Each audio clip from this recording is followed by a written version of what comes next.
I remember having a conversation with my mother, and she was encouraging me to go to bed early so I'd get a good night's sleep. And so I said, Ma, why? Why should I go to bed and get a good night's sleep? She says, so you can get up and be refreshed in the morning and do well in school. I said, why do I need to do well in school? She says, so you can go to a good college. I said, why do I need to go to a good college? She says, so you can get a good job. Why do I need to get a good job? So you can have a family and have a house and have the nice things of life. And I said, well, okay, if I have all those things, then what? She goes, then nothing, that's it. I said, is that all there is? Being the only son of a Jewish mother, I was made to feel like I was the center of the universe. It was all about me. And then in the world, when it wasn't about me, it was shocking to me. And I wanted it to be about me. I sought the approval and the affirmation and the confirmation of these things from other people, that in fact it was about me and that I was the center of the universe. I went to a private school and we had to study the life of Jesus at that private school. And I didn't like Jesus, but I wanted to hear from my own rabbi why we don't believe in Jesus.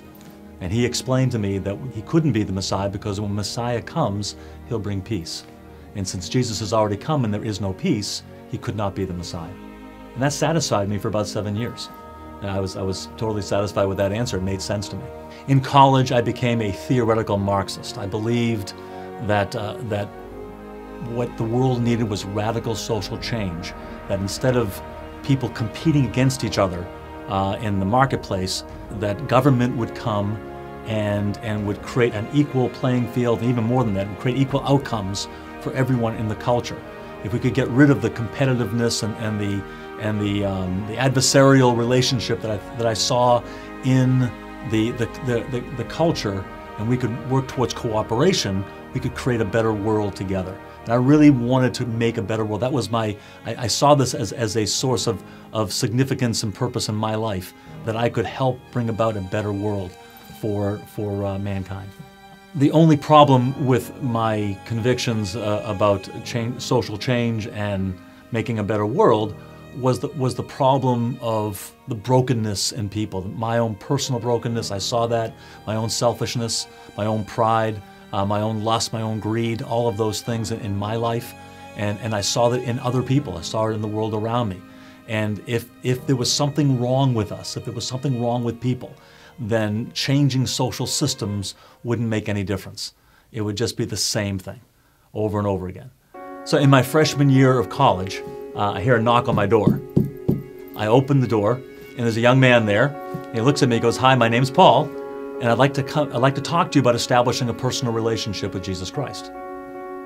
I thought, whoa, that took me by surprise, and I said, "I'm sorry, I'm Jewish." He goes, "That's okay, so is he." I said, yeah, you're right. Yeah, I said, come on in. So I invited him in the room. I invited some of my Jewish friends from down the hall to come join us. And then he began to explain to us why Jesus was the Jewish Messiah. So the questions that I came to college with stayed with me. And I realized if there was no God, there was no hope. That led me on a quest, on a search. And in the process of that search, I came across the prophecy in the 53rd chapter of Isaiah.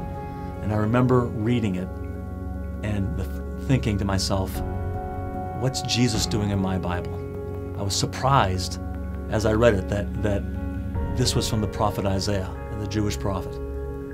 And I said, what's Jesus doing in my Bible? And I began to think, why didn't the rabbi tell me about this? Why didn't he tell me that there was a picture of Messiah other than the Messiah bringing peace, but a Messiah that was going to suffer and die for us?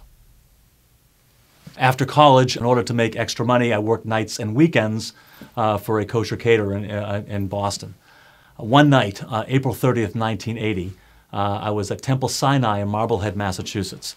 I was there for a donor dinner, serving a donor dinner. I was asked if I would pack up the truck so everybody else could go home and just I would be left. And I said, fine. So everybody else left. The ladies had their fundraiser inside the shul, and I was outside with a cup of coffee and a cigarette and just thinking about life.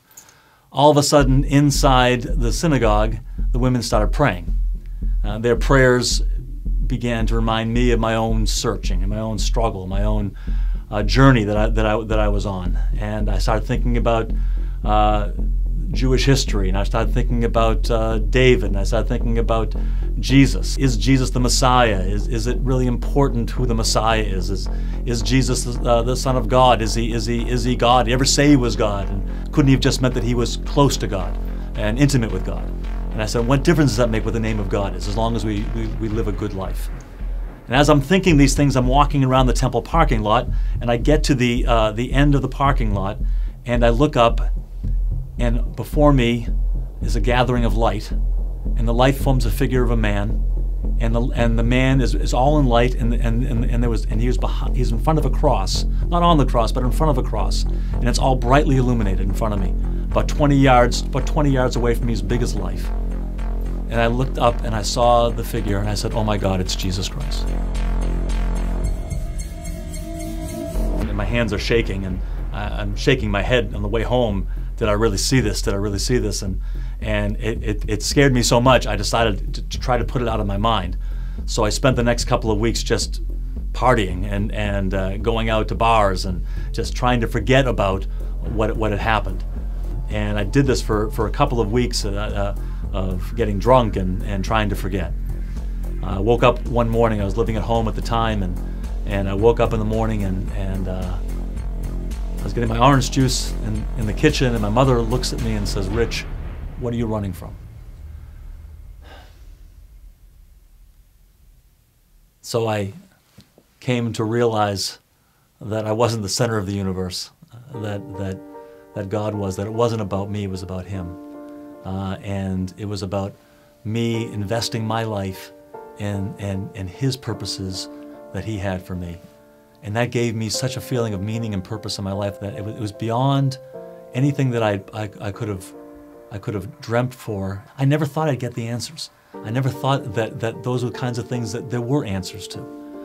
But now I realize that there's a God, and that He loves me, and that love sets me free to love and serve others, and love and serve Him. Today I'm married to my beautiful wife Michelle, who happens to be Italian. I thought it was more important to marry a girl that shared my faith in Jesus than it was to marry a Jewish girl. We have three wonderful boys, Joshua 27, Micah 26, and Zach 23. They all have come in their place in their life where they have asked Jesus to be their Messiah and Lord, and they are walking with Him, and so we're very proud of them. Presently I'm teaching as a professor in a graduate school in New York City, and really delight in being able to share my experience and my journey in my life with these young people in the context of a learning environment.